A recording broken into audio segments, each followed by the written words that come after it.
हाँ जी, Sat Sri Akal guys, welcome back to my YouTube channel. So guys, जैसा कि आपने टाइटल थंबनेल में देखा ही होगा, आज की वीडियो में हम बात करने वाले हैं अपाचे के ऊपर। सो बेसिकली आज हम ये बात करेंगे कि अपाचे 200 जो है वो एक रेसिस में हार क्यों जाती है। मैं ऐसा नहीं कह रहा कि ये बाइक हार ही जाती है रेसिस में, मैं बस आपको ये समझा रहा हूँ। आपने जितनी भी यूट्यूब पर वीडियोज़ देखी होगी ना अपाचे की रेस की, अपाचे 200 की, स्पेशली 160 की बात नहीं कर रहा मैं, स्पेशली अपाचे 200 की अगर आपने देखी होगी तो आपने एक बात नोटिस करी होगी कि अपाचे ना हर एक रेस में लगभग हार ही जाती है और कई बार पिकअप में पीछे रह जाती है, टॉप स्पीड में भी पीछे रह जाती है। सो ऐसा क्यों होता है मैं आज इस वीडियो में आपको बताऊंगा, क्योंकि ऐसा नहीं है कि बाइक बेकार है, बाइक भाग नहीं सकती। ये बाइक बहुत बढ़िया है, 200 सीसी के हिसाब से बहुत बढ़िया भागती है ये, पर ऐसा क्यों होता है कि रेसिस में ये हार जाती है हर वक्त। वही चीज़ आज आपको इस वीडियो में समझाने की मैं कोशिश करूँगा। सो गाइस, इस वीडियो को शुरू करते हैं।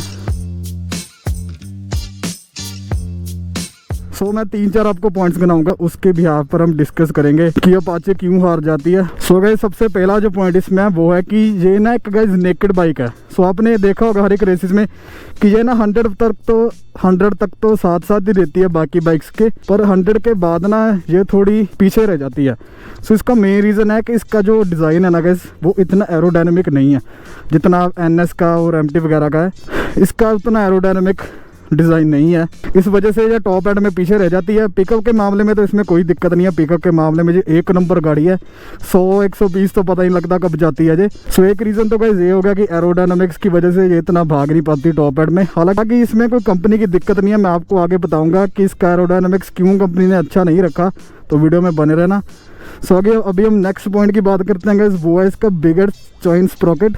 आप देख सकते हो जो इसका चेन स्प्रॉकेट है ना अपाचे का, ये बहुत ही ज़्यादा बड़ा है एज़ कम्पेयर टू बाकी बाइक्स। अगर आप NS वगैरह में देखोगे तो उसमें आपको 37 टीथ मिलेंगे और इसमें आपको 45 टीथ का जो रियर स्प्रॉकेट होता है वो मिलता है। अगर आप बाइक की नॉलेज रखते हो तो आपको पता होगा, अगर नहीं रखते हो तो आपको मैं बता देता हूँ। अगर जो बाइक के ना 2 स्प्रॉकेट होते हैं चेन सेट में, एक आगे वाला होता है और एक पीछे वाला होता है। सो अगर आप आगे वाला जो स्प्रॉकेट है उसे छोटा कर दोगे और पीछे वाला बड़ा कर दोगे ना, तो आपकी जो पिकअप है वो बहुत बढ़िया निकल कर आएगी। पर अगर आप इसका उल्टा कर दोगे, आगे वाला बड़ा कर दोगे और पीछे वाला स्प्रॉकेट छोटा कर दोगे, तो इसमें आपकी पिकअप तो इतनी बढ़िया नहीं होगी पर टॉप स्पीड बढ़िया निकल कर आएगी। सो अभी का ना भाई आपको मैं प्रैक्टिकल करके बताता हूँ रोड के ऊपर।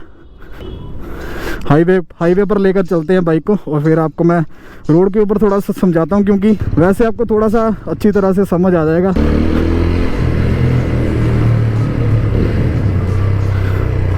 सो अभी अपना पहले हाईवे के ऊपर चलते हैं, फिर आपको बताता हूँ मैं।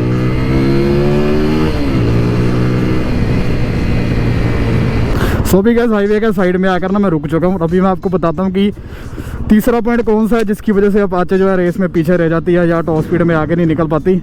आपको मैं बताता हूँ गाइस, आपने देखा होगा हर एक रेस में ना जब कोई भी बंदा अपाचे को दौड़ाता है तो उसको ना दूसरी बाइक्स की आदत होती है। मतलब दूसरी बाइक्स में ना नॉर्मली 9500 RPM या 10,000 RPM पर ही लिमिटर आ जाता है, पर अपाचे के केस में ना ये 11,000 RPM तक जाता है, फिर जाके इसका लिमिटर आता है। क्योंकि जब आप बाइक भगाते हैं ना आपको लिमिटर से थोड़ा सा पहले गियर शिफ्ट करना होता है, ताकि जो बाइक है ना आपकी वो हर एक गियर में अपनी पूरी पावर निकाल सके। सो अभी मैं आपको ना प्रैक्टिकल करके बताता हूँ। जैसे अभी मैं बाइक दौड़ाऊंगा ना, जैसे बाकी करते हैं, जैसे मैंने और रेसिस में देखा है कि वो ना 100 से पहले ही पूरे 5 के 5 गियर लगा देते हैं, फिर वो बोलते हैं कि वो अपाचे भाग नहीं रही।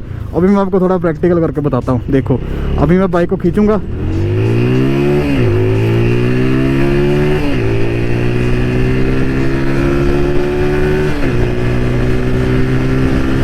देखो 100 जाने में कितना टाइम लगा दिया इसने।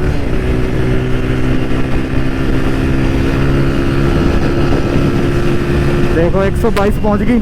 आपने देखा गाइस कि जब मैंने बाइक भगाई ना, इसने 100 जाने में कितना टाइम ले लिया है ना। हालांकि मैं जो 4th गियर था ना वो मैं 100 से पहले 5th गियर जो है वो 100 से पहले डाला जाता था, पर मैंने जो है 100 के बाद 5th गियर डाला, इसलिए थोड़ी सी आपको तेज़ लगी होगी।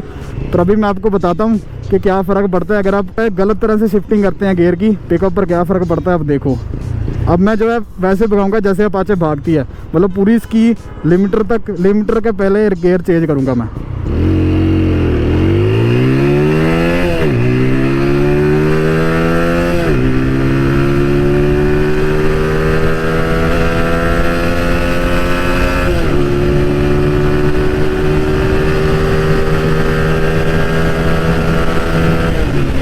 देखो गाइस गाइस सिर्फ मैंने 4 गियर डाले हैं, 4 गियर में जो 120 चलेगी with no time. So guys जैसा कि आपने देखा कि गियर शिफ्टिंग का बहुत ही ज़्यादा बड़ा रोल होता है कि बाइक को कैसे भागना है कैसे नहीं। अगर आपने जो दूसरी रेसेस देखी ना, आधे से ज़्यादा बंदे को ना अपाचे भगानी नहीं आती होती है, जो मैंने देखा है। जो गाइस आप दूसरी जो सी मर्जी बाइक ले लो, MT-15 ले लो, चाहे बजाज की कोई बाइक ले लो, है ना, यामा की कोई ले लो, जो सी मर्जी, KTM के हालांकि लिमिटर थोड़े देर बाद आते हैं, पर अब तो जो उनकी BS7 बाइक्स आई हैं उसमें भी लिमिटर जो है बहुत जल्दी आने लग पड़ा है एज़ कम्पेयर टू जो पुरानी KTM थी। उसमें सिर्फ अभी के मामले में ना, सिर्फ जो अपाचे है ना, इसमें ऐसा कि इसका लिमिटर बहुत देर बाद आता है। 11,000, हालांकि जो मेरी अपाचे का ना वो 11,500 इसके नज़दीक आ जाता है लिमिटर। तो अब हम जाते हैं नेक्स्ट पॉइंट की तरफ। वो है कि अपाचे ना एक स्ट्रीट फाइटर बाइक है। आपको ना ये बात समझ नहीं होगी, जो स्ट्रीट फाइटर नेकेड बाइक्स होती है ना, वो रेसिंग टॉप एंड के लिए नहीं बनी होती। वो होती है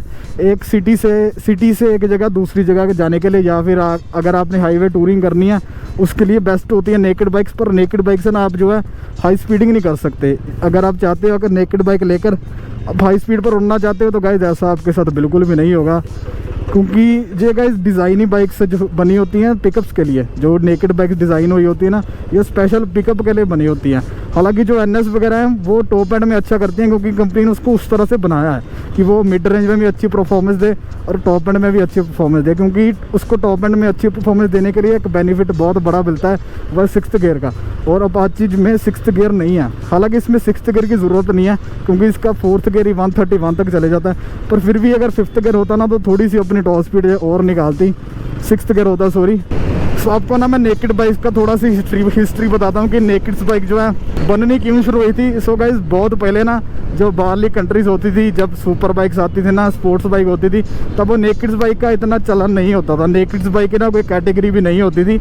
यह कैटेगरी ना गाइस बस बन गई है। इसकी ना हिस्ट्री बहुत मज़ेदार है, मैं आपको बताता हूँ। सो बहुत टाइम पहले ना गाइस, जब स्पोर्ट्स बाइक का ज़्यादा आया करती थी, तब जो है लोगों को ना वो अपनी बाइक को मॉडिफाई करवाते थे। वो मॉडिफाई करवाते थे, हैंडल बार अपने ऊपर कर देते थे, और फुट पैक्स जो है वो थोड़े से कंफर्टेबल पोजीशन में कर देते थे, और सीट्स वगैरह भी कंफर्टेबल कर देते थे, ताकि ना उनको जो है सिटी में चलाने में मज़ा आए। बाइक सिटी में मतलब पागलों की तरह चला सके वो बाइक। बेसिकली जो नेकेड बाइक बनी है इसके लिए होती है कि आप सिटी से एक जगह से दूसरी जगह कम टाइम में पहुंच जाओ। आप सिटी से एक जगह दूसरी जगह जाओगे ना, इसको लेकर फुल भगाते हुए लेकर जाके, इसका इतना बढ़िया कंट्रोल होता है ना सिटी में, और इतनी बढ़िया ब्रेकिंग होती है। नेकेड बाइक की यही स्पेशलिटी होती है कि वो सिटी में बहुत बढ़िया चलती है। मतलब अगर आपको सामने ट्रैफिक भी मिल जाए ना, तो आप बड़े आराम से फ्लिकर करते हुए ट्रैफिक से निकल सकते हो आराम से। सो तब ना कंपनी वालों ने देखा कि ये बंदे मॉडिफाई करते हैं बाइक्स को, कंफर्टेबल हैंडल बार डाल देते हैं, कंफर्टेबल फुट पैक्स डाल देते हैं, और उनकी जो फेयरिंग वो भी उतार देते हैं वो। तो इसलिए कंपनी ने ना देखा कि बंदे ऐसा करते, तो उन्होंने ना नेकेड बाइक की कैटेगरी निकाल दी। तो नेकेड बाइक है ना बेसिकली हाई स्पीड्स के लिए होती ही नहीं है। इस वजह से ना कंपनी इसको हाई स्पीड के लिए डिज़ाइन नहीं करती है। जो नेकेड बाइक होती है ना वो अपना परफॉर्मेंस बढ़िया निकालती है ट्रैक पर।